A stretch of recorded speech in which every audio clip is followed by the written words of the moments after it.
Uses of the verb would. Would is a modal verb, so it always works as an auxiliary of another verb, but we use it in different cases. For example, number 1, to talk about a habit or a desire that we had in the past. I would have liked to have had a dog when I was a child. Number 2, for indirect speech when we are saying something that another person said. My dad said he would be home at 7 p.m. Number 3, to talk about something we expect of the future in the past.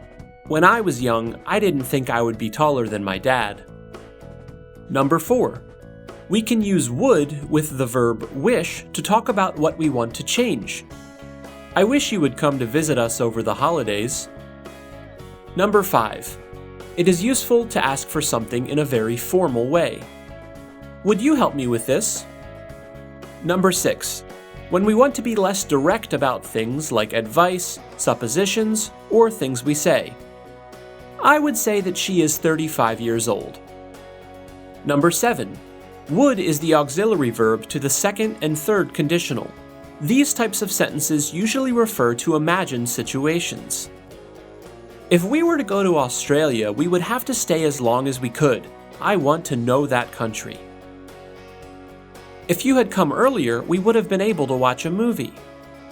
Learn more by following us on Facebook, Twitter, and Instagram. GCF Aprende Libre, creando oportunidades para una vida mejor.